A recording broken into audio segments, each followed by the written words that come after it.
Bienvenidos a un nuevo vídeo al canal. Hoy vamos a tratar el módulo 3 de High Frontier, un vídeo más de este juego que va a ser ya el último vídeo tutorial de este primer ciclo. Veremos si tenemos en el futuro el módulo 4 para poderlo hacer. De momento aún no está anunciado en castellano, así que hoy nos ponemos con el módulo 3. Espero que os sea de utilidad el vídeo tutorial y recordad que aunque veáis el vídeo tutorial, es interesante que alguna de las personas que vayan a jugar la partida se haya leído el libro de normas, porque habrá cosas que me dejaré por el camino. Pero bueno, sin más dilación, vamos a la mesa y veamos el módulo. Vamos a hacer, antes de empezar con las reglas, un repaso de los componentes que nos encontramos en la caja del módulo 3.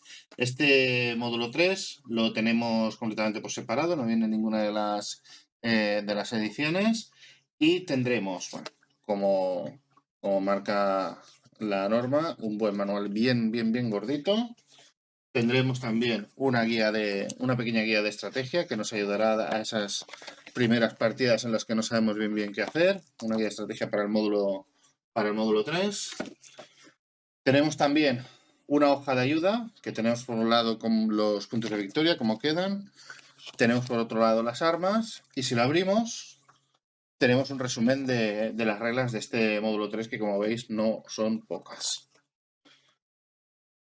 ¿Qué más tenemos? Además, en la caja nos vienen unas ilustraciones, que ya las veréis. Tenemos la asamblea política nueva, que va a sustituir a la antigua del módulo 0, que tiene además estas fichas que marcan la lealtad de cada una de las facciones durante la partida. Esto podrá cambiar durante la partida y darse la vuelta. Además, esto lo que tiene también es que nos marca las restricciones de guerra. Esto es importante tenerlo en cuenta. Tenemos las fichas de edificio averiado. Tenemos un dado adicional al que ya teníamos en la caja base. Tenemos los discos negros de soborno. Tenemos la ficha para indicar dónde está el hospital contra el cáncer, que veréis que tiene implicaciones de juego. Tenemos la ficha de prisionero de guerra, que nos va a dar puntos de victoria por el otro lado. Tenemos esto es para sustituir Lutecia, y esto tiene un poquito de historia, porque en la versión americana lo que se ha hecho con el módulo 3 es reducir la hidratación de Lutecia por un descubrimiento de la NASA. Pero en la versión española eso ya lo tenemos incluido, no como en la americana, porque al salir más tarde se ha podido actualizar. Entonces, más que Oca lo que ha hecho aquí es ponernos la versión antigua por si queremos incorporarla. ¿Por qué? Porque tiene más hidratación, y esto hace que las partidas puedan ser más simples, ¿vale? Más sencillas, pues vamos a tener un sitio M más asequible. Entonces, cuando se juega con jugadores noveles, pues a lo mejor puede salir a cuenta colocarla. Entonces nos lo han hecho, más que Oca nos lo ha hecho al revés, para que podamos jugar de las dos maneras. Y tenemos además este módulo que se añade al tablero de jugador, que tenemos la pila de desorbitables, figuras de desorbitables, todo esto uno para cada jugador, ¿de acuerdo? Para cada uno de los 6 jugadores posibles. Y tenemos aquí la habilidad especial de guerra de esta facción. Y estos serían los componentes del módulo 3. ¿Y cómo cambia el setup inicial de la partida? Bueno, aquí tenemos que tener en cuenta varias cosas. En primer lugar, cuando repartimos las facciones, hay que intentar que al menos una facción caiga de cada lado. Si no es así, hay que volver a repartir facciones para que sea de esa forma. Y si quedan equilibrados los dos bandos, que siempre serán honor, unidad y autoridad contra igualdad, individualismo y libertad, hay que repetir. Entonces, hay que intentar que quede equilibrado. Imaginaros que hemos repartido y han salido estas agencias, ¿de acuerdo? Tenemos por un lado la NASA y los rusos, y los japoneses y la Agencia Espacial Europea. ¿Qué tendríamos que colocar? De entrada tendríamos que colocar en el nuevo mapa de política los extremistas. Los extremistas son unos delegados especiales que digamos que representan a la facción y no pueden cambiar. Siempre van a estar en ese punto hasta que dejen de ser extremistas por una derrota. Entonces, por ejemplo, el delegado de la ESA caería del lado de igualdad, colocaríamos su extremista allí. El japonés caería en libertad. La NASA caería en honor. Y el ruso caería en autoridad. Por lo tanto, los dos bandos que tendríamos serían la Agencia Espacial Japonesa y la Europea por un lado, y la NASA y los rusos, curiosamente, en este juego van a ir de la mano cuando juguemos al módulo de conflicto. Entonces, estos bandos van a ser fijos durante la partida. No vamos a poder colocarlos de otra manera. Siempre vamos a tener de aquí para aquí un bando y de aquí para arriba el otro bando. Además, repartiremos a cada jugador este módulo 3 para ampliar su hoja de jugador con la ficha de desorbitable. También cambia el setup en que a cada uno de los jugadores les tenemos que dar 3 sobornos inicialmente. En partidas de 5 o 6 jugadores empezarían solo con 2. Entonces a cada jugador le entregaríamos 3 discos negros de soborno que van a usarse durante la partida. Y todo lo demás del setup sería exactamente igual, con estas incorporaciones. Y os preguntaréis, en este módulo 3, en el que vamos a tener conflictos y nos vamos a poder pegar con otros jugadores, ¿cuándo nos vamos a poder pegar? Pues van a haber dos grandes situaciones en las que nos vamos a poder pegar, que es en anarquía y en una guerra. En anarquía, simplemente cuando haya un evento de anarquía, tendremos que coger la estrella hasta donde esté, colocarla aquí, y hasta que acabe la temporada azul, vamos a estar en anarquía. Esto significa que vamos a poder agredir a otros jugadores de la facción opuesta, pero no vamos a estar obligados a pegarnos si entramos en la misma casilla. En cambio, cuando estemos en guerra, si entramos en la misma casilla que un jugador enemigo, vamos a tener que pegarnos de forma obligada. De hecho, si estuviéramos en guerra y se disparara el evento de anarquía, se harían las tiradas correspondientes de purga y además el combate pasaría a ser opcional también, pese a estar en guerra. La otra forma de pasar a estar en guerra, o sea, la otra forma de agredirnos es pasar a estar en guerra. ¿Cómo pasamos a estar en guerra? Tenemos dos maneras. Una que ya la conocéis, del módulo 2, que es completando un futuro en que se genera un casus belli. Este futuro que genera un casus belli nos hace entrar en guerra. Y también hay otra situación que nos hace entrar en guerra, que esta es nueva, que es la guerra por motivos económicos. ¿Qué va a pasar? Que cada vez que se industrialice y se mueva el marcador de explotación, se va a tener que realizar una tirada. A esa tirada le vamos a sumar los discos de veteranía que hayamos puesto en la asamblea política, y si esa tirada es superior al nuevo valor de industrialización de ese tipo espectral, vamos a entrar en guerra. Entonces, por ejemplo, imaginaros que llegamos por primera vez a Marte, hacemos carbonáceo y estamos en el segundo ciclo. Aquí ya hay un disco. No podemos entrar en guerra porque aunque sacáramos un 6, 6 más 1, 7, no superaríamos al 8. Pero imaginaros que, bueno, ha avanzado un poquito más la partida, estamos en el segundo ciclo solar, esto ha bajado un poquito más, pues se han hecho alguna fábrica más, y el carbonáceo ha bajado a 5. Aquí ya tenemos un riesgo real. Entonces, tiramos, en este caso sale un 1, 1 más 1 más 1, 3, con lo cual no estallaría la guerra, pero si sacáramos un 3, 3 más 2, 5, tampoco estallaría la guerra, ¿vale? Porque en caso de que iguale, no pasa nada. Si tuviéramos un 4... Aquí sumaríamos 6 y por tanto sería mayor que el nuevo valor de industrialización de G. En este momento se entraría en guerra. Hay excepciones, o sea, no podemos entrar en guerra ni con casus belli, ni por un tema económico, por guerra económica, que es como os he explicado ahora, si ya ha habido una guerra. Si ya ha habido una guerra que ha finalizado, ya no hay más guerras en el juego. Solamente va a haber una guerra en toda la partida. Si ha habido una guerra y estamos en tregua, lo que pasa es que la guerra se reanuda. Y seguimos con la guerra, porque una tregua no finaliza la guerra como después veréis. Estas son las maneras de iniciar el conflicto en High Frontier en el módulo 3. Imaginemos que tenemos esta situación, hemos hecho una tirada y estalla la guerra. Como decía, pasa la estrella aquí. En este momento se divide el juego entre estos bandos y este bando, el bando leal, digamos, leal a la tierra, y el bando independentista, que es este bando de aquí, que veremos que funciona un poco diferentes. No podemos, es lo que decía antes, no podemos elegir la facción. Viene dada por el color de nuestra carta de facción. En el momento que nos toca una carta de un color, vamos a estar en el bando independentista o el leal, de principio entre comillas, hasta el final de partida. En realidad no, porque cuando acaba la guerra se va a decidir por un bando u otro. Entonces, lo primero que tenemos que hacer es una tirada de purga. Por ejemplo, si sacáramos un 5, ya me vale, sería una purga aquí. Los extremistas son inmunes a las purgas, Y entonces, en esa posición, en la posición que ha salido según el dado, ¿veis que aquí está el dado? Aquí lo marca. Tendríamos que eliminar un delegado de cada una de las facciones. En este caso sería un delegado verde y un delegado rojo. Desaparecerían de la asamblea. Y en este momento ya estarían en guerra. Estaría el amarillo y el verde en el lado independentista y el blanco y el rojo en el bando leal a la tierra. ¿Cuándo acabará la guerra? Durante el transcurso de la guerra, cuando los bandos vayan recibiendo ataques, irán dándole la vuelta a estas fichas. Esto podrá cambiar varias veces. Y llegará un punto cuando hagamos un ataque al amarillo, por ejemplo, y ya los que no tienen extremistas estén girados, bueno, en este caso el blanco, lo que pasará es que el extremista pasará a ser un delegado normal y esto lo giraremos. El extremista ya no lo va a recuperar en toda la partida.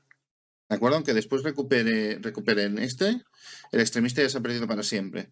Entonces, en el momento que todo esté girado hacia un bando, se acabará la guerra, que no la partida, y se resolverá como marque, ¿no? No es lo mismo acabar con una victoria de los independentistas que con una victoria de los realistas. Pero cuando lleguemos a este momento, la guerra habrá acabado, seleccionaremos con la estrella la ley activa de nuevo, porque el tablero política volverá a estar activo, en este caso sería esta, que es la que más tiene, y seguiríamos la partida. Ojo, esto en caso de victoria de los independentistas, porque en caso de la victoria de los lealistas lo que se consigue es el imperio y la asamblea directamente desaparece, porque pasamos a estar en una especie de dictadura galáctica y la opinión de las empresas y de las facciones espaciales pasa a no tener ninguna relevancia.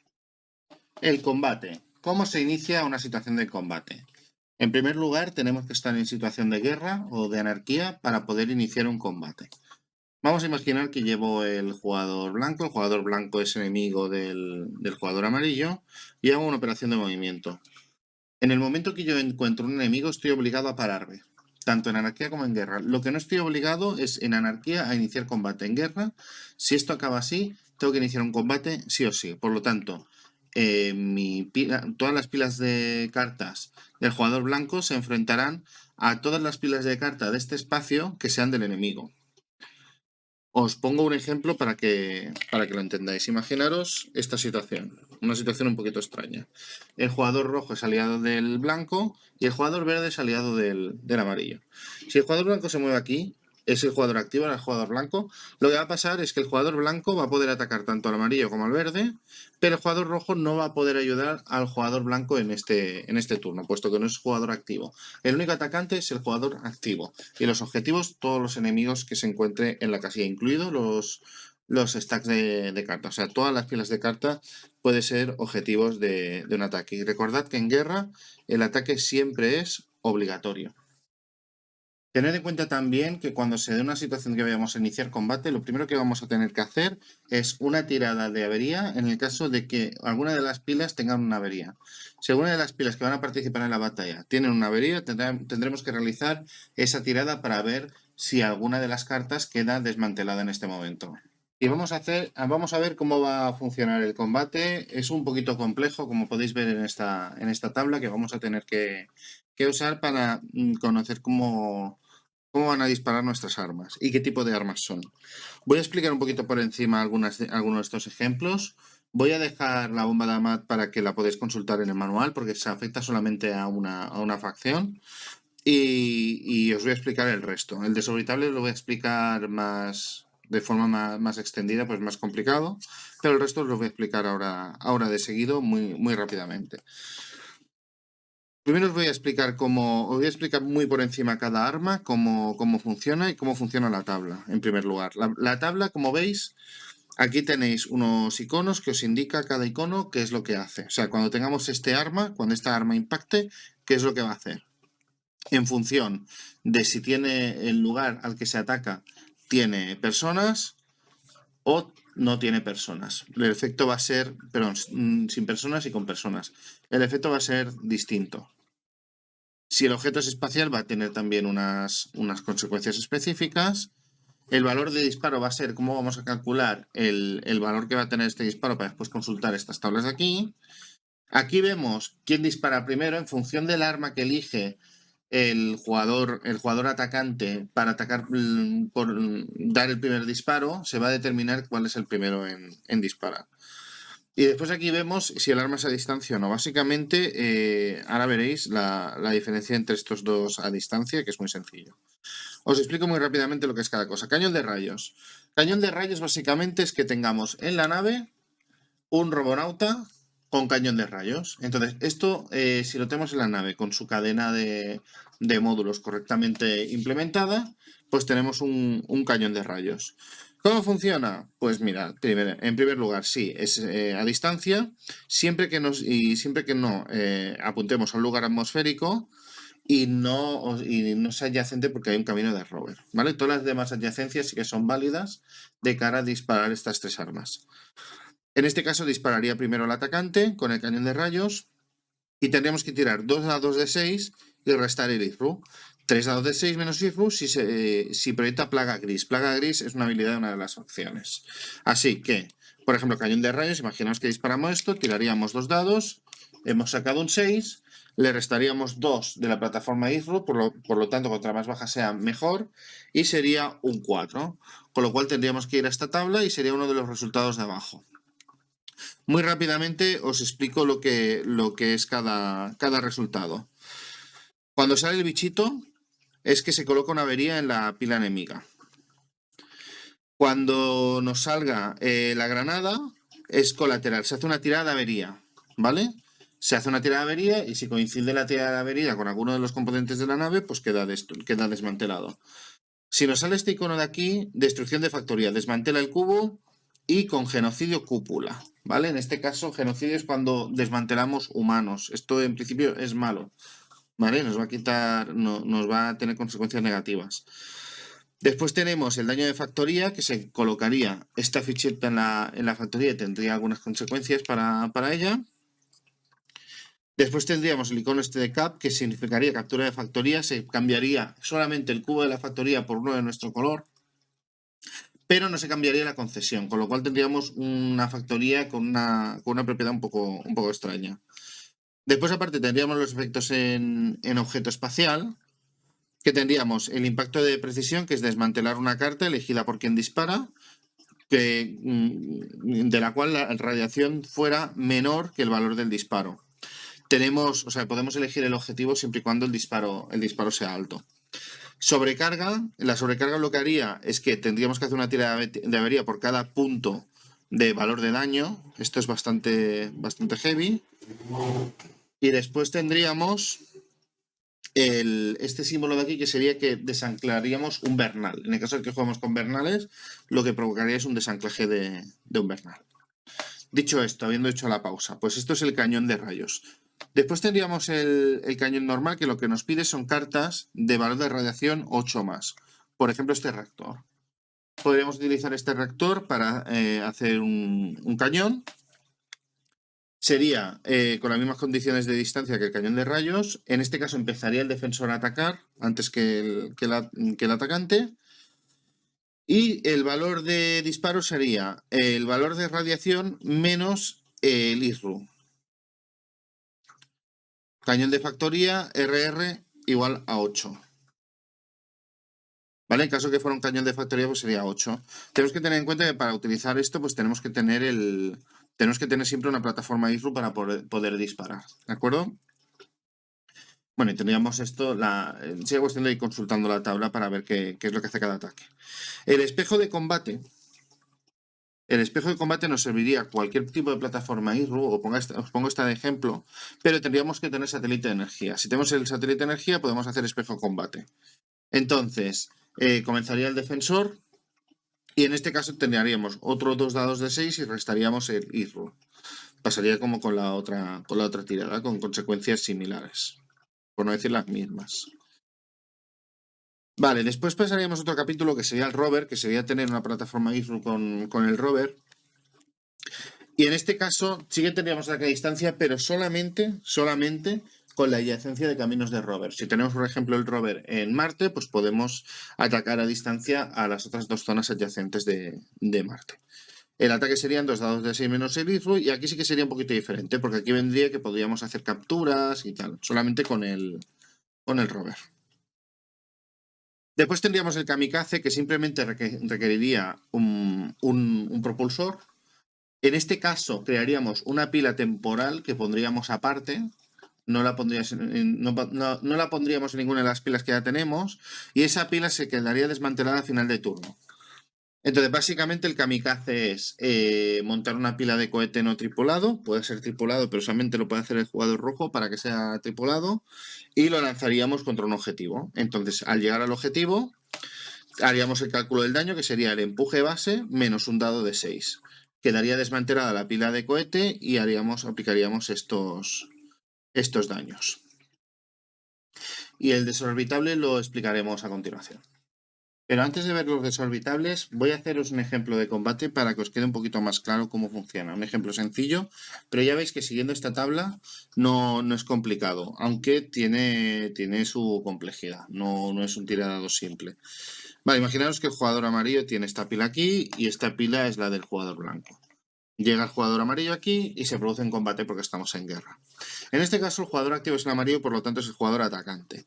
Así que el jugador atacante decidirá primero con qué armas va a usar. Puede usar todas las armas que quiera, pero en este caso la única arma que tiene es este Robonauta de IRU 1 y que es un cañón de rayos. Incluso podría haber disparado a distancia, pero lo que ha pasado es que se han encontrado aquí en el camino. Entonces, cuando digo a distancia significa que se podía haber parado, por ejemplo aquí, y como estaría adyacente podría haber hecho el disparo. Pero bueno, vamos a imaginar que están contiguos. Como es el cañón de rayos, el que utiliza el atacante, el que ataca primero es el atacante. Fijaros que pese a tener la misma arma, lo que determina quién es primero o segundo es el arma del atacante. Nos da igual el arma que tenga el otro. Entonces, el jugador solamente puede atacar con el cañón de rayos, con lo cual hace la tira de cañón de rayos, que son 2 dados menos el IRU. Ha sacado un 10, es una tirada muy buena. Le restaríamos el 1 y por lo tanto sería un 9. Con un 9 más, sin personal, en este caso no sería aquí, porque estos son lugares. Tendríamos que irnos a objetivo espacial y sería, en caso de 1 más, un impacto de precisión. El impacto de precisión lo que nos indica es que desmantelamos una carta elegida por quien dispara que tenga radiación inferior al valor de disparo. ¿Qué ha pasado? Que como hemos sacado un 9, que es una tirada muy alta, toda la radiación del enemigo es menor, con lo cual puede elegir la carta que quiera. El enemigo le va a responder. Entonces, una manera de hacer que el enemigo no pueda responder sería petarle el reactor, porque si le peta el reactor, el propulsor deja de funcionar y el robonauta también. Con lo cual, en este caso, lo que elige el jugador atacante es desmantelar el reactor. Esto vuelve a la mano del jugador blanco y ahora le tocaría al blanco responder. Pero ¿qué pasa? Como la cadena de su arma ya no se cumple, no puede responder el fuego. Y aquí acabaría el ataque del jugador amarillo. Como se ha producido un ataque, el jugador amarillo decidiría girar una de las fichas de lealtad de política. Primero tendría que girar las que no tienen ningún una de las que no tiene ningún extremista, y en el caso de que ya no quede ninguna tendría que girar el extremista del jugador que ha sufrido el ataque. Creo que es interesante que os ponga un ejemplo también de ataque a una localización en un lugar. Entonces, en este caso, el jugador amarillo seguiría fastidiando al jugador blanco, se movería hacia aquí, acabaría movimiento y estaría adyacente a esta posición. Recordad que los peligros no paran adyacencia. Así que estaría adyacente a este lugar y decidiría realizar un ataque. ¿Cómo sería este ataque? Pues tendríamos que atacar con el cañón de rayos, que es el arma que tiene. Es a distancia, no es un lugar atmosférico, con lo cual no hay problema. Y como es el atacante es el que dispara primero. Tiraríamos 2 dados menos el IRU. Repetiríamos la tirada de antes. Un 5 y un 3 sería un 8, menos 1 sería un 7. Por lo tanto, en este caso no hay cúpula y imaginemos que en la pila no hay humanos, con lo cual iríamos a esta columna sin personal. Y sería un 7, con lo cual sería 6 o más, sería este, con lo cual tendríamos que se haría un daño a factoría, colocaríamos esto, la factoría pasa a estar dañada, colocaríamos en la pila de factoría, si hubiera cartas, una avería, En este caso vamos a imaginar que no hay cartas y por lo tanto no hay avería. Y sería un daño colateral. Si hubiera una pila de cartas, se tiraría un dado y las cartas que tuvieran un resrat coincidentes con este número quedarían eliminadas de la pila. Pero bueno, hemos conseguido hacer un daño a factoría que es bastante interesante. Yo he entrado en detalle antes de lo que hacía cada uno de los iconos, pero sí que es verdad que el de daño a factoría ponemos la ficha de daño, pero no sabemos exactamente qué es lo que hace. Así que os voy a explicar muy rápidamente, muy resumido, qué es lo que provoca que la factoría pase a estar dañada. Esto lo que va a hacer, básicamente, es que no va a poder hacer asistencias de aterrizaje y de despegue, no va a poder facilitar operaciones de reabastecimiento, el que te daban 7 aguas o te daba un isótopo amarillo, no lo va a poder hacer. Va a poder hacer producción ET, de esto no hay ningún problema, vamos a poder producir cartas por la cara negra en esa factoría. Y tampoco no va a poder actuar, en el caso de que hubiera un Bernal, no va a poder actuar como lado sucio del Bernal. Pediría todo esto. Entonces, para reparar esto, tendríamos que hacer una operación de industrialización decomisando solamente un robonauta. Entonces, con la decomisación de un robonauta podríamos quitar esta ficha y recuperaríamos la fábrica en pleno rendimiento. Cuando ganamos un ataque pasan varias cosas. Una de ellas es el boteo de la ficha de propaganda enemigo, pero eso lo veremos en un turno, lo veremos posteriormente en cómo se resuelve la guerra. Pero bueno, que sepáis en el momento que se resuelve un ataque, vamos a girar una ficha de propaganda y vamos a avanzar en la guerra. Pero además pasan varias cosas. Primero, héroe de guerra. Si ganamos un ataque, somos exitosos en un ataque, imaginaos que el jugador rojo gana el ataque al jugador amarillo, lo primero que va a suceder es que si tiene alguna ficha de gloria, se la vamos a robar, va a pasar al jugador rojo. Una ficha de gloria que tenga en el tablero de jugador. Además, si hemos atacado y nuestra pila tenía humanos y la del defensor también, vamos a poder hacer un prisionero de guerra, que sería colocar esta ficha de prisionero de guerra y colocarlo encima de nuestra pila. Esta ficha la podemos ir moviendo, colocarla donde queramos, llevarla y nos van a reparar averías, ¿vale? Aunque no sea nuestro, es un prisionero, pero le vamos a obligar a reparar averías. No va a poder hacer absolutamente nada más, ni usar la habilidad especial de minero, ni nada. Si este minero somos capaces de llevarlo hasta nuestro banco, a Leo o el banco que tengamos en el Bernal en ese momento, a esta ficha le vamos a poder dar la vuelta y van a ser 2 puntos de victoria al final de la partida. Y ahora sí vamos a ver los desorbitables, que tienen un punto de complejidad y es lo que motiva para que usemos esta ampliación, aparte del arma específica de facción. Tenemos toda esta parte que básicamente es la figura de desorbitable, que es la que vamos a ir moviendo por el mapa, y la pila que hay en el desorbitable. Lo primero que tenemos que mirar es qué es un desorbitable exactamente. Un desorbitable básicamente es un trozo grande de asteroide, luna y tal, de cometa, que vamos a arrancar de ese cometa, de ese asteroide, y vamos a lanzar contra un sitio para reventar algo. Ese es el concepto básico de un desorbitable. Entonces, ¿qué pasa? No podemos construir un desorbitable en cualquier lugar. Tenemos que ir a lugares específicos. Y en cada lugar específico va a funcionar una forma diferente.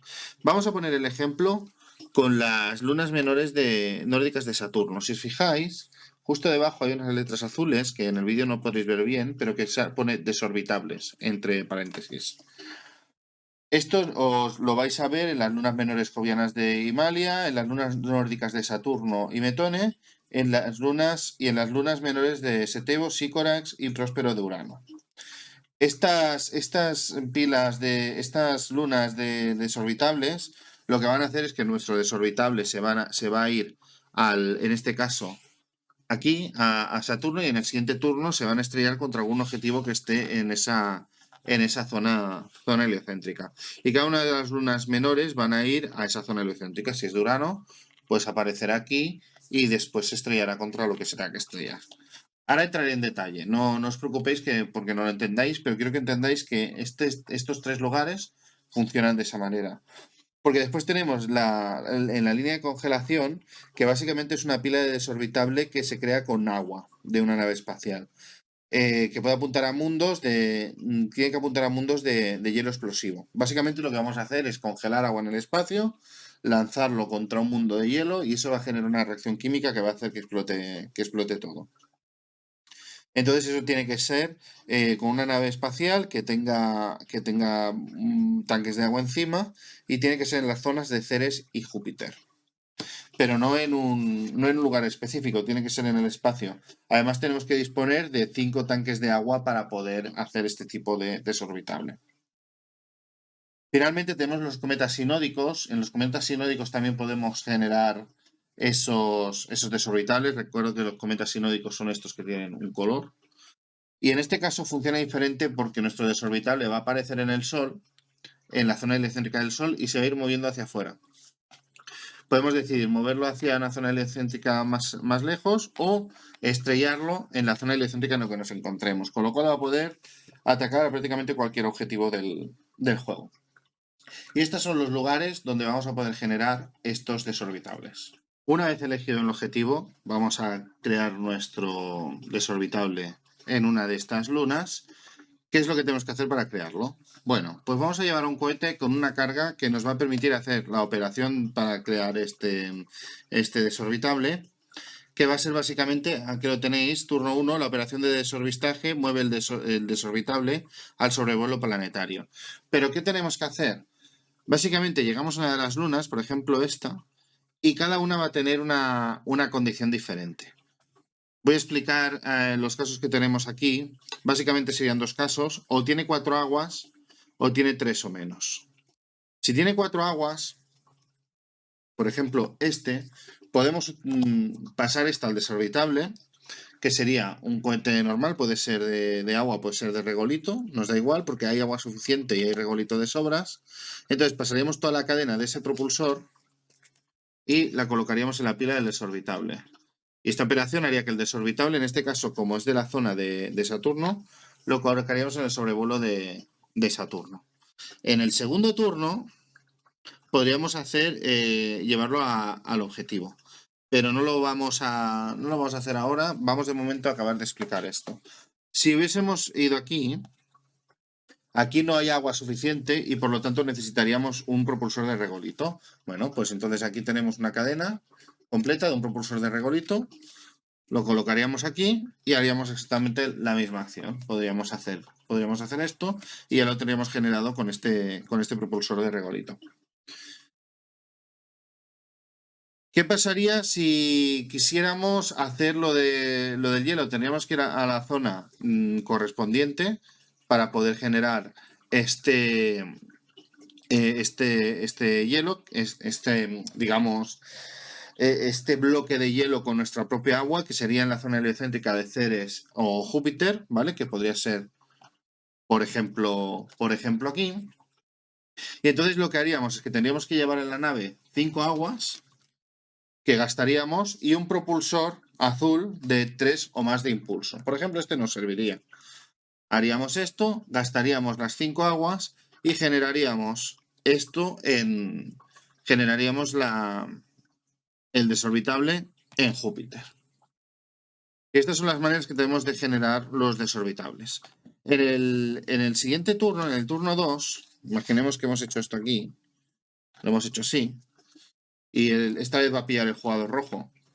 En el turno 2 lo que haríamos es que el desorbitable se mueve al lugar objetivo, o si es un desorbitable de cometa sinódico, podríamos alejarlo del Sol un paso.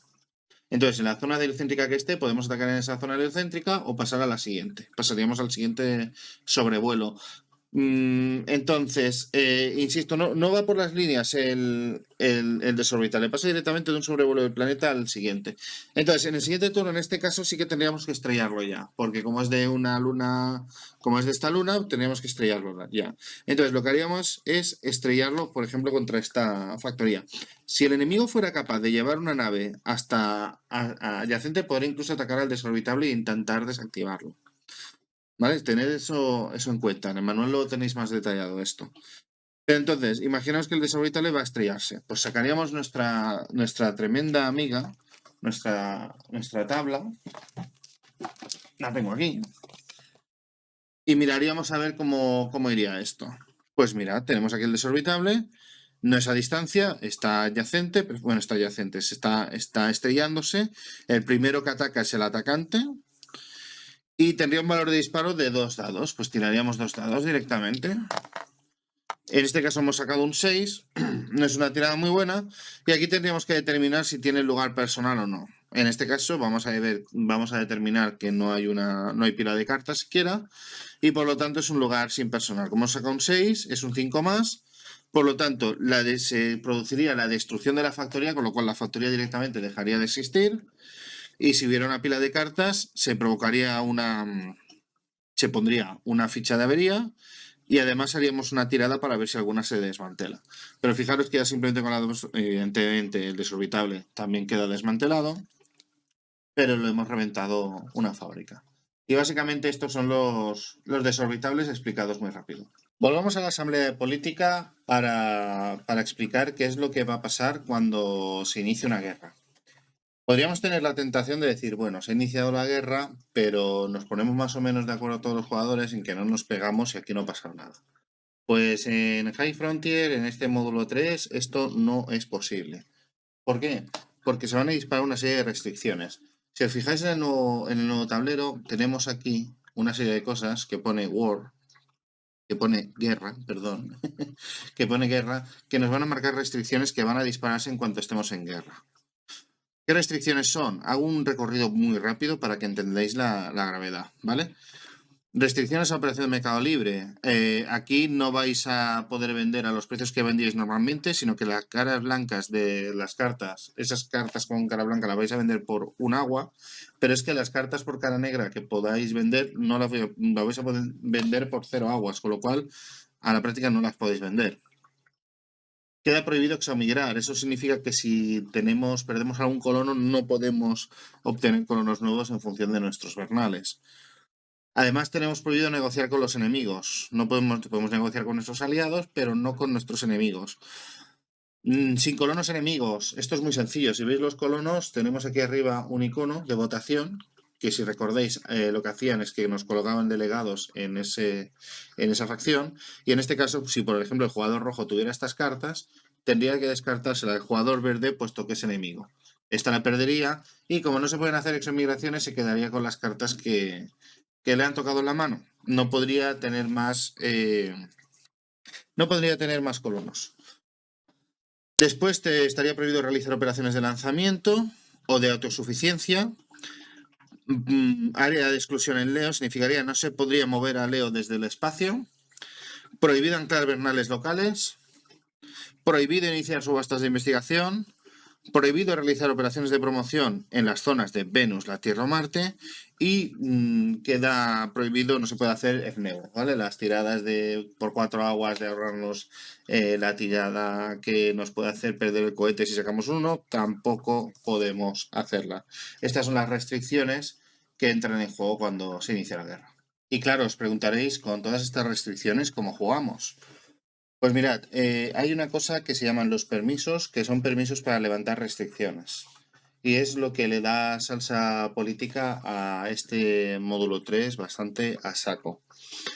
Voy a explicar un poquito cómo funciona. Cuando estalla la guerra, aparte de hacer la tirada la tirada que tenemos que hacer para ver si eliminamos cubos, pasa una cosa.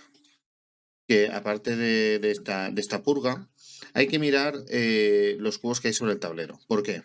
Porque todos los cubos que estén en el bando específico, en el bando contrario, se tienen que eliminar. En este caso, por ejemplo, este rojo estaría en el bando enemigos, se tendría que eliminar, y este amarillo también.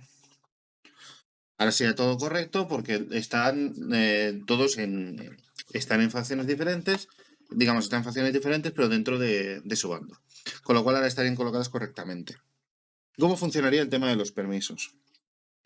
Pues aquí, como veis, cada una de estas limitaciones están vinculadas a uno de los colores. Estas dos restricciones son del blanco, estas dos restricciones del amarillo, etcétera, etcétera. Entonces, ¿qué es lo que va a pasar aquí? Que vamos a tener que pedir permiso a uno de los delegados de la Asamblea Política que están en ese área para hacer esa acción. Por ejemplo, si tengo aquí la prohibición de realizar operaciones de lanzamiento en Leo, y yo soy el jugador blanco, yo puedo pedir permiso a mí mismo, o sea, que es automático, para hacer una operación de lanzamiento en Leo. Si el jugador rojo quisiera hacer una operación de lanzamiento en Leo, tendría que pedir permiso a un delegado de los de aquí, en este caso al blanco, por lo tanto el jugador blanco, para hacer un lanzamiento en Leo. El jugador blanco, como es aliado, seguramente le dé permiso, o a lo mejor, como por puntos de victoria están compitiendo, a lo mejor no le da permiso. Pero en todo caso lo podría hacer. Podría también el jugador rojo mover este delegado aquí y entonces podría realizar también esa operación sin tenerle que pedir permiso al jugador blanco, ya que él tendría un delegado puesto aquí. Una de las cosas, esto siempre es una negociación, por lo tanto, si no tenemos, si ese permiso lo tenemos que pedir al bando contrario, tenemos un problema, que aquí hay una restricción que es prohibido negociar con enemigos, con lo cual este bando de aquí no puede negociar con este y viceversa. ¿Qué pasa, por ejemplo, si quisiéramos hacer una operación de FNEO? ¿Vale? Para no arriesgar una nave y fuéramos el jugador rojo. Tendríamos un problema, porque primero no podemos, en principio, no podemos pasar cubos al otro lado y no podemos negociar con el enemigo. Una cosa que podríamos hacer sería pedirle permiso al jugador blanco para negociar o pasar un cubo aquí. Entonces ya podríamos negociar con el enemigo, podemos comenzar a hablar, el enemigo puede decirnos que no. Pero imaginaros que, bueno, pues llegamos a un acuerdo a nivel de aguas y este enemigo nos permite realizar el nuevo. Con lo cual, como nos lo permite, podríamos hacerlo en ese momento. Pero claro, se puede dar la circunstancia de que no nos quieran ceder esa habilidad, por lo que sea. Tenemos otra opción, que son los discos de soborno. Los discos de soborno, al final comenzamos con 3 discos, y dependiendo del número de jugadores empezamos con menos, y estos discos nos van a dar un punto de victoria al final de la partida por cada disco de estos que tengamos. Aparte de los sobornos, los vamos a poder usar para compensar acciones violentas y chungas que le hagamos a los enemigos, que luego veremos. Pero también lo podemos usar para corromper. Imaginaos que esto lo tenemos aquí, podemos hacer una acción gratuita de corromper, pondríamos el disco debajo, y esto sería un delegado corrupto, con lo cual en siguientes acciones podríamos desplazarlo a la zona enemiga. Por ejemplo, podríamos llevarlo aquí y podríamos hacer FNEVO sin tener que pedir permiso al jugador verde, pues nosotros tendríamos un delegado colocado en la zona. Ojo, porque esto provoca otra cosa. Si hay un delegado corrupto en la mesa, en la asamblea política, este corrupto lo puede utilizar todo el mundo. Con lo cual, en el momento que este señor está aquí, los SNEVOS y la prohibición de realizar promociones pasan a estar habilitadas para todos los jugadores, porque tenemos aquí un señor corrupto que le va a facilitar eso a todos los jugadores. Otra opción que tendríamos para corromper, si no queremos corromper un cubo nuestro, sería, imaginaos que somos el jugador rojo, corromper a este delegado del jugador verde. Pero en este caso, al ser un delegado de un jugador enemigo, tenemos que pagar 4 aguas al banco para poderlo hacer. Esto solamente lo podemos hacer los sobornos en tiempos de guerra. Y nunca lo podremos realizar contra un extremista. Los extremistas, mientras son extremistas, no se pueden sobornar. Son insobornables. Entonces, os recuerdo que en tiempos de paz no se pueden hacer sobornos y los delegados corruptos en tiempos de paz no podrán hacer las acciones de lobby. O sea, aquello que hacíamos de irnos a otra posición de política y forzar una acción que no, de una ley que no está en vigor. ¿Qué más? ¿Cómo recuperamos estos cubos de corruptos que tenemos dando vueltas por el tablero? Pues mira, por ejemplo, si yo soy el jugador verde, yo en una acción que me permita retirar este cubo, porque no tengo más cubos en el tablero y voy a hacer una factoría nueva, pues yo podría recoger este cubo, hacer la factoría y este cubo, esta ficha de soborno me la llevaría yo. Es una forma de recuperar. Con la ley marcial tendríamos que estar en tiempo de paz. Imaginaros que este cubo está aquí y está activada la ley marcial. Pues el jugador que active la ley de ley marcial y descarte un cubo de un enemigo, por ejemplo descartaría este cubo y este disco se lo llevaría el jugador que ha invocado la ley marcial. ¿Qué más tendríamos? Tendríamos cuando se gira una ficha de propaganda. Cuando se gira una ficha de propaganda, os voy a poner un ejemplo. Vamos a ver cómo podemos hacer un ejemplo. Voy a poner esto aquí. Y voy a poner, por ejemplo, esto aquí.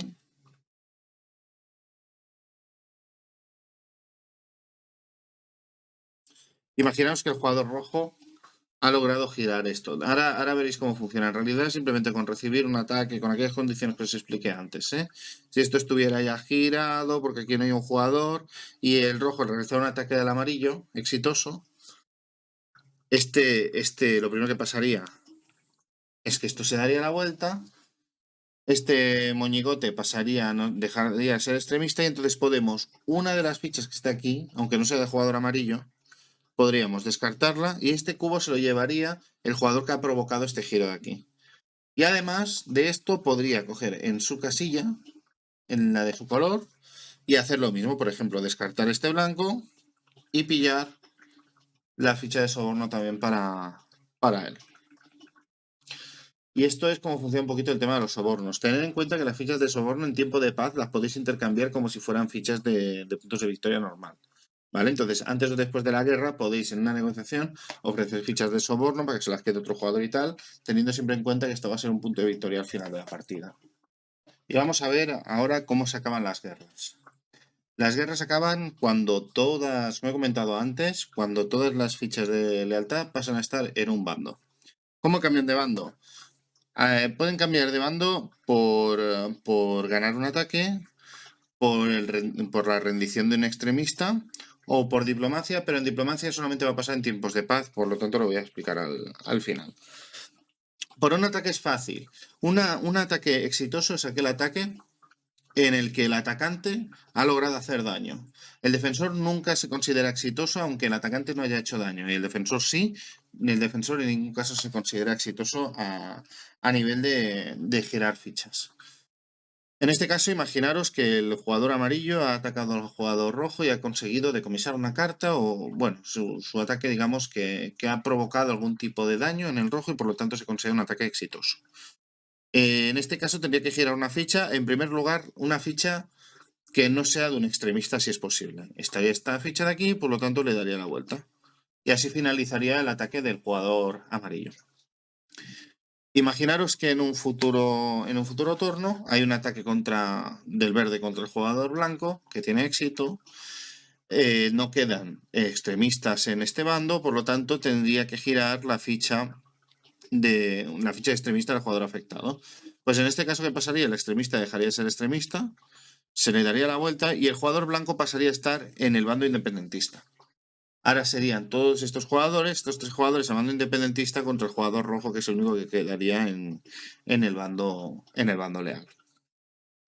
Seguirían jugando y, por ejemplo, en un momento dado, el jugador blanco ataca al jugador rojo y hace cambiar, pero voy a aprovechar para dar el otro ejemplo. En lugar de un ataque, vamos a imaginar que el jugador rojo está muy agobiado, sabe que va a perder la guerra y no tiene sentido seguir con los combates. Por lo tanto, lo que decide es utilizar una acción gratuita para rendir el extremista. Entonces, lo que haría el jugador rojo es mover aquí el extremista, dejaría de serlo, pasaría a ser también de la facción independentista y además de esto tendría que ceder una fábrica a uno de los otros jugadores. Por ejemplo, tendríamos esta fábrica en un lugar del mapa y se la quiere ceder al amarillo. Quitaría el cubo rojo y pondría el amarillo. Esto es posible. Recordar que el Robert también hacía esto. Cambiaba el cubo de fábrica, pero no cambiaba el disco de abajo. Esto es una factoría. Esto se llama un Maverick. Y esto tendrían que hacerlo para rendirse el rojo. En este caso, como ya han cambiado todos, acabaría la guerra y solamente quedarían dos extremistas. Vamos a imaginar, para explicaros la otra circunstancia, vamos a ponerlo así, que estamos en paz. Aún no ha estallado la guerra, pero nos queremos ir preparando. Entonces, se puede dar la situación de que podamos girar una ficha estando en tiempos de paz, pero no puede ser una ficha en la que haya encima un extremista. Eso no es posible. ¿Qué podemos hacer? Tenemos que mover esto hasta aquí. Imaginaos que el jugador rojo mueve este delegado suyo aquí. Por lo tanto, estaría empatado con estos dos, con estos dos de aquí, pero como decide el rojo que es el que acaba de entrar, pasa a este de aquí. esta ley pasa a estar activa y en ese momento el jugador rojo puede decidir si le da la vuelta. Decide que sí y le da la vuelta. Fijaros que siguen siendo 2 jugadores para 2 jugadores en la guerra, pero esto ha cambiado de bando. Y por lo tanto, digamos que entre comillas, el bando leal va a tener una vida más cuando estalle la guerra. Y estas son las formas de darle la vuelta a estas fichas y de acabar las guerras. Os quiero hablar ahora de las treguas, que es una forma de acabar la guerra temporalmente, aunque podría ser hasta el final de la partida, que es que un jugador fuerce una tregua. ¿Cómo lo puede hacer esto? Básicamente, imaginaos que estamos en esta situación, el jugador está acorralado, pero no quiere rendirse. Quiere intentar una tregua para ver si aguanta hasta el final de la partida o a ver si se le ocurre otra cosa por el camino. Entonces, lo que tiene que hacer es gastar 4 discos de soborno, que los tiene que tener. Y esos 4 discos de soborno lo que tiene que hacer es entregárselo a los enemigos lo más equitativamente posible. Pero bueno, tiene un primer problema. Primero que tiene prohibido negociar con enemigos, con lo cual tendría que negociar con el jugador blanco que tiene cubos aquí, si puede hacer la negociación. Imaginaos que le dice, bueno, pues jugador blanco, mira, te voy a dar dos discos a ti y al resto le daré uno. ¿Me dejas negociar? Sí. En el momento que él le dice que sí, él ya puede hacer la entrega de estos 2 discos que le prometió el jugador blanco y de un disco a cada uno de los otros jugadores. Y en este momento se firmaría, bueno, pues esto estaría aquí, pasaría a ser una tregua y la guerra habría acabado, a menos temporalmente, en este momento. Pasaríamos a estar en paz, podríamos seguir con el tema de leyes sin ningún problema. ¿Qué pasa? Que si se vuelve a dar la circunstancia de guerra por tema económico, por tema de futuros, volveríamos a estar en guerra de nuevo. Recordad que además que por el tema económico llega un punto que los indicadores están tan bajos y que están los discos colocados en la asamblea, es muy fácil que vuelva a saltar otra guerra. Pero la tregua ofrece esta opción también. ¿Y qué consecuencias tiene la guerra cuando se acaba? High Frontier comenzaremos en paz, entraremos en algún momento en guerra, en el módulo 3, y habrá un momento en que se acabe la guerra. La guerra se puede acabar de varias maneras. Os paso a explicar cómo puede ser. Imaginaos que el jugador amarillo aplasta por fin al jugador rojo, le hace un ataque, por lo tanto, esto pasa a estar así. Pasa a ser una victoria de la República. Sea victoria de los independentistas o sea victoria del imperio, de los lealistas, perdona, me estoy cruzando ahora con algunas cosas. El jugador que ha hecho el último ataque se verifica si tiene más puntos que nadie. Si en ese momento el jugador que ha hecho ese último ataque de victoria, tiene el extremista y hace y coincide que además de dar el golpe de gracia, tiene más puntos que el resto de jugadores, en ese momento se acaba la partida inmediatamente y pasa a ganar la partida. En cualquier otro caso, si él no es un jugador que tiene más puntos, seguiría la partida normalmente. Entonces, en el caso de seguir la partida, si ganan los independentistas, pasamos a tener una república. La república implica varias cosas. Primero, que no es posible que haya más guerras. Después se vuelve a la asamblea vuelve a funcionar normalmente y el privilegio de la luna pasa a no existir. No hay que pedirle permiso al primer jugador nunca más para hacer nada en la luna. En cambio, si los que ganaran fueran el bando imperial, el jugador rojo ha hecho el último ataque, el jugador rojo no es el que tiene más puntos de victoria, por lo tanto no acaba la partida, cambia bastante el asunto. En primer lugar, no hay asamblea, no hay delegados, no hay leyes. Esto lo devolveríamos directamente todo a la caja. Y estos delegados volverían a las manos de esos jugadores. Los discos de corrupto que hubiera aquí se descartarían completamente, se volverían a la caja, no volverían a sus propietarios, ni mucho menos. El primer jugador sería el primer jugador hasta el final de la partida, puesto que ya no se colocarían discos aquí. No sería posible entrar otra vez en guerra y además entraríamos en la era de la piratería. Podríamos realizar ataques contra otros jugadores en cualquier momento pagando a ese jugador un disco de soborno. Daríamos el disco de soborno para compensarle con un punto de victoria y le podríamos realizar un ataque en cualquier momento. Y estas son las consecuencias de la guerra. A continuación voy a explicar temas un poquito más sueltos, pero más a más para dar unas pinceladas del manual. Con todo y con eso, insisto, recomiendo que se haga una lectura del manual porque me he dejado cosas por el camino que son importantes, pero esta expansión es muy, muy, muy vasta. Voy a comentaros los de los Bernales locales ET. Esto aplica solamente a los jugadores independentistas, porque claro, pensad que los jugadores independentistas no pueden tener Bernales locales, por lo tanto tienen que tener Bernales locales en otro sitio. Y en este caso lo que tienen que hacer es como si su casa fuera otro sitio que no sea la Tierra. Son independentistas y por lo tanto se desentienden de la Tierra.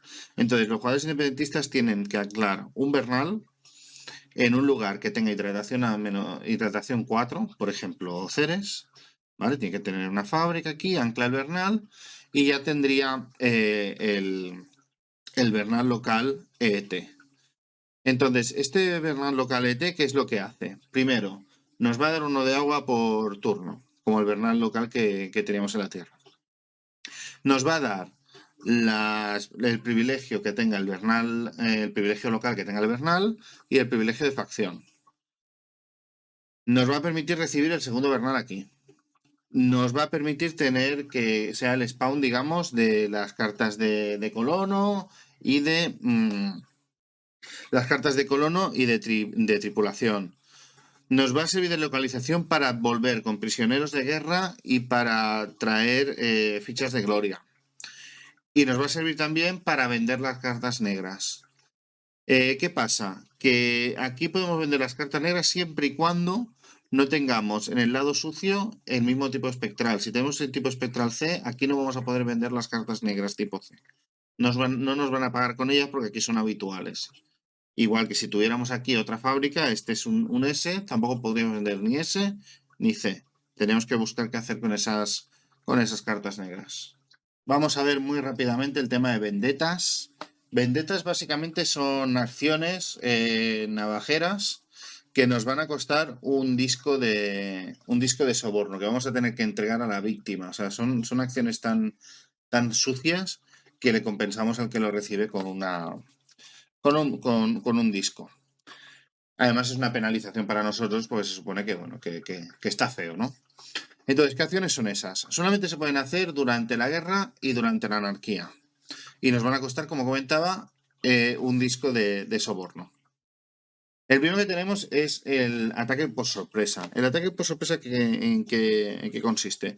Básicamente, imaginaros que el jugador blanco decide rendirse, pierde el extremista. Lo he puesto justo al revés. Perdonad un segundo. Vale, el jugador blanco decide rendirse. Y en el mismo turno que se rinde, sin darle tiempo al jugador rojo de reaccionar, realiza un ataque contra el jugador rojo. Esto se llama ataques por sorpresa y para poder hacer ese ataque tiene que pagarle un disco de soborno. Tiene que ser en el primer turno, ¿eh? Si lo hace en el siguiente turno se supone que, bueno, que ya ha cambiado de bando, se entiende que el jugador rojo ya ha podido jugar, sabiendo que el jugador blanco ha cambiado de bando y no hay problema. Pero si lo hace justo en el mismo turno, utiliza esa acción gratuita para rendirse y después hace el ataque contra el jugador rojo, se considera ataque por sorpresa y por lo tanto entrega un disco de soborno. Después tenemos el sabotaje. El sabotaje es cuando un jugador pasa por un cinturón de radiación o hace una tirada de peligro y tira el dado negro. Tira el dado negro y saca un 3 y dice, ¡buah, menos mal! Al final no me peta la nave, ¿no? Pues a lo mejor dice el jugador rojo, pues mira, te voy a pagar esto, jugador verde, para que vuelvas a tirar. Se cuenta como sabotaje y tiene que volver a tirar. Si he utilizado el fallo no es una opción, he pagado aguas, no se puede hacer. Pero en ese caso sí que puede forzar un reroll y qué mala suerte ha tenido, que ha sacado un 1 y le explota la nave en este caso. Solamente se puede forzar una vez el reroll. Otra cosa que podría pasar es, imaginaos que el jugador verde ha creado un desorbitable y lo lanza contra el jugador blanco. En ese caso, aparte de hacer la tirada de desorbitable y todo esto, tiene que entregarle un disco negro como compensación por esa hábil acción. Los kamikazes humanos, que solamente los pueden hacer el jugador rojo, también provocan que se tenga que entregar un disco negro al jugador que ha sido víctima de ese kamikaze humano. Y la fiebre gris, que la tiene el jugador gris, también ya lo pone aquí incluso, provoca que el jugador gris tenga que entregar un disco de soborno a la víctima de ese ataque. También vais a tener las armas de cada facción, cada color va a tener un arma especial, que son las que tenéis arriba, que son bastante autoexplicativas, tenéis la explicación abajo, pero tenéis que tener en cuenta que para activarlas tenemos que tener un Bernal local.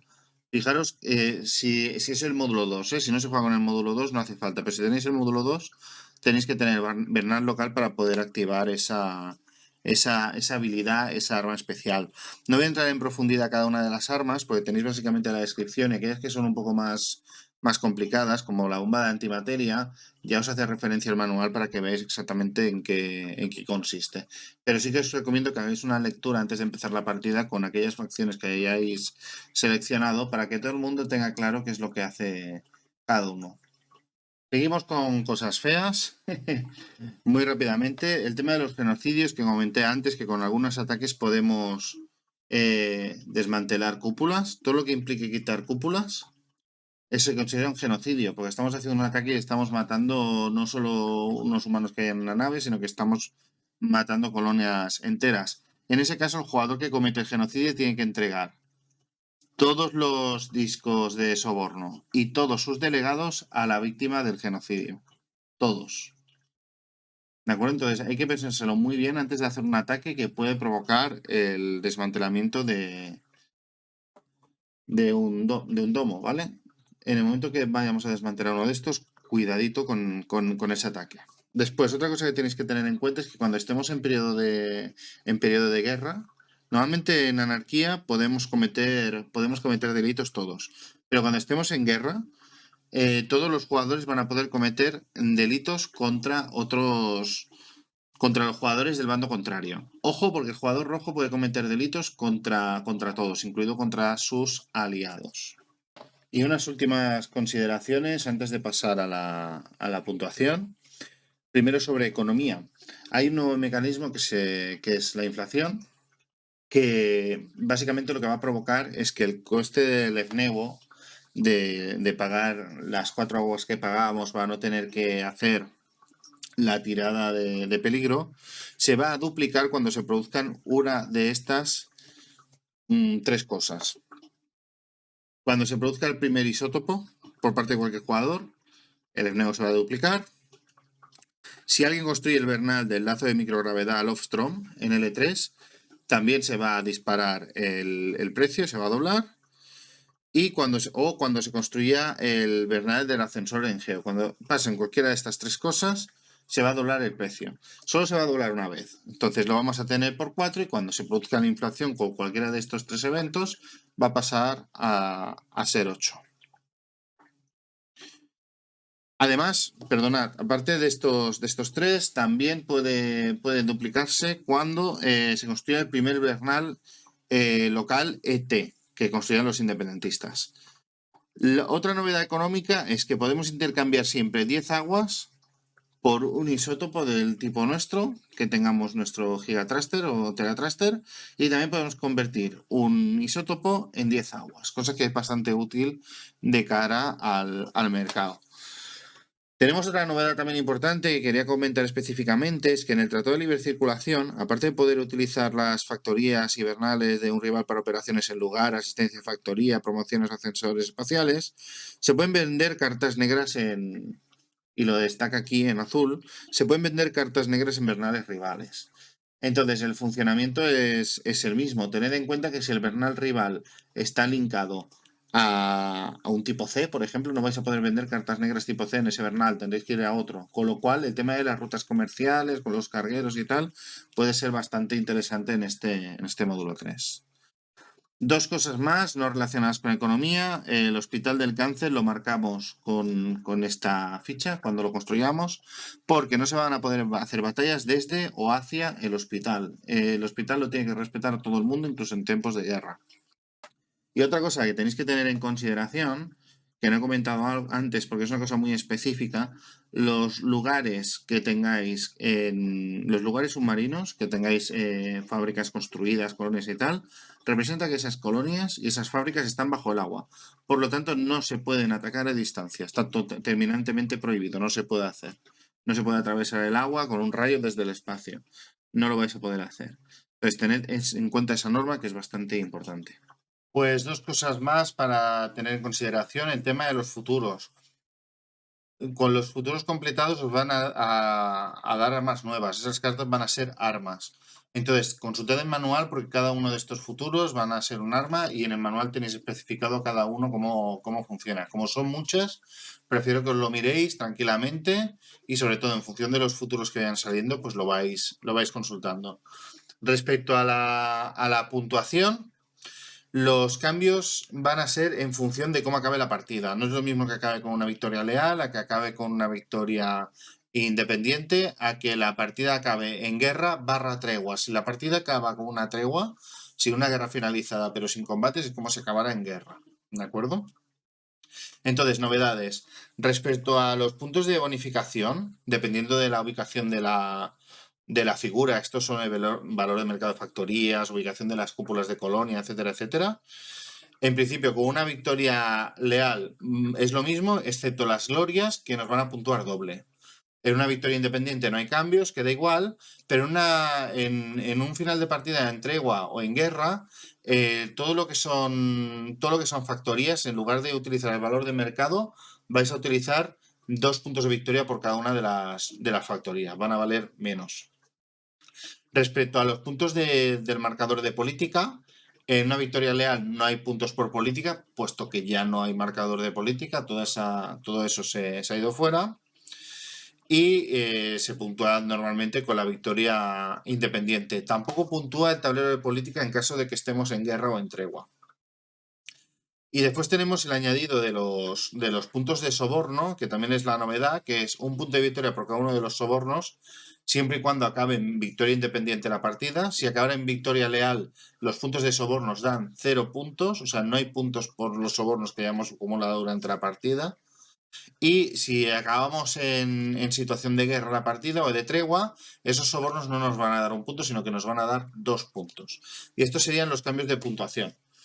Y nada más, espero que os haya gustado el vídeo, que hayáis entendido un poco por dónde van los tiros del módulo. Sé que es un módulo muy confuso, es muy difícil de interiorizar algunas cosas, pero espero que por lo menos el vídeo os haya servido para poneros en dirección y que os sirva para poder digerir el manual mejor.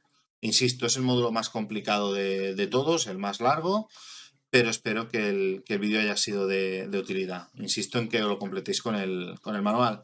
Y nada más, ha sido un camino largo. Acabamos esta primera serie de High Frontier con este vídeo. Espero que os haya gustado todo el material que hemos ido sacando. Y nada, ya me dejaréis en los comentarios de todos los vídeos y especialmente de este que os ha parecido toda la serie. Espero vuestros likes, vuestras suscripciones y nos vemos en futuros vídeos. ¡Hasta luego!